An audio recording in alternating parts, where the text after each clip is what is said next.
علیکم شیخ صاحب، ہم نے جانور رکھے ہوئے ہیں، دودھ بیچتے ہیں، تو جو دودھی ہے وہ ہمیں کہتا ہے کہ آپ استعمال کے لیے کچھ پیسے لے لو، لیکن جو دودھ ہے وہ عام ریٹ سے کم میں آپ سے لوں گا، تو یہ کیا صحیح ہے یا یہ سود میں آئے گا؟ اس کے بارے میں السلام بتا دیجیے علیکم گا۔ ورحمۃ اللہ۔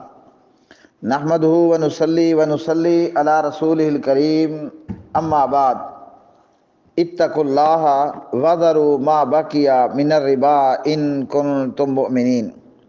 سوال یہ ہے، گجر لوگ، دودھیے لوگ، وہ لوگ جن لوگوں نے بھینسیں اور گائیں رکھی ہیں یا بھینسوں، گایوں، بکریوں کے فارم بنا کر کے رکھے ہیں، ان لوگوں کے ہاں ایک طریقہ کار یہ ہے کہ جو بازار میں دودھ فروخت کرنے والے ہیں، دودھ فروش لوگ، گجر لوگوں کو، ان لوگوں کو کہ جنہوں نے گایوں بھینسیں گھرے میں رکھی ہوتی ہیں یا گایوں بھینسوں کے فارم بنا رکھے ہوتے ہیں، تو دودھ فروخت کرنے والے لوگ جو ہے وہ ان لوگوں کو ایڈوانس دیتے ہیں۔ مثال کے طور پر بازار میں موجود ایک دودھ شاپ والا جانور رکھنے والے شخص کو 10 لاکھ ایڈوانس کر دیتا ہے،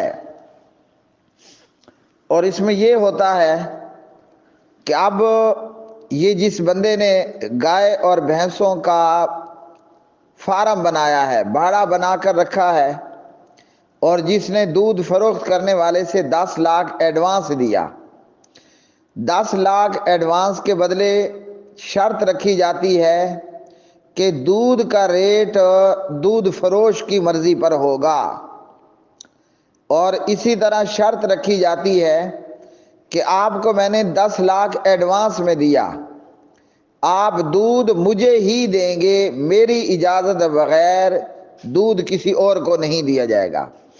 آیا شرعاً جناب محمد رسول اللہ صلی اللہ علیہ وسلم کی شریعت میں یہ جائز ہے؟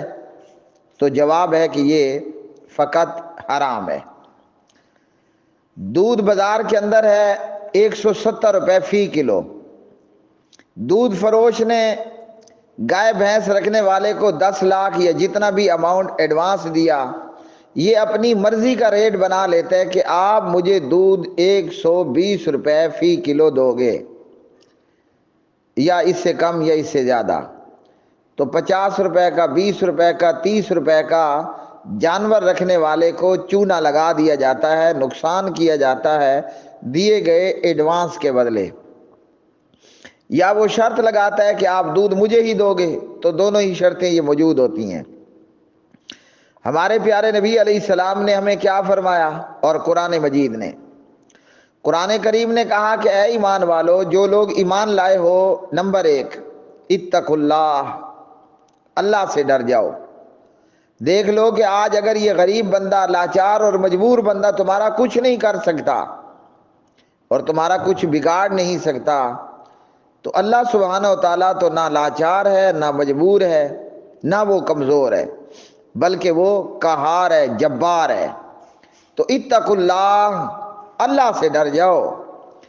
تم سمجھتے ہو کہ لوگ اور مخلوق ہمارا کچھ نہیں کر سکتے، تو خالق اور مالک اور خالق کائنات تو لاچار اور مجبور نہیں ہے نا، وہ تمہیں پکڑ بھی سکتا ہے، مار بھی سکتا ہے، دبوچ بھی سکتا ہے، تمہیں سزا بھی دے سکتا ہے، اور سود خوروں کو سزا ہونی بھی ہے، حرام خوروں کو۔ تو اتقوا اللہ، اللہ سے ڈر جاؤ۔ وَذَرُوا مَا بَقِيَ مِنَ الرِّبَا، اور سود کو بالکل چھوڑ دو، ختم، بس، خلاص، خلی ولی۔ ان کنتم مومنین، اگر تم ایماندار ہو۔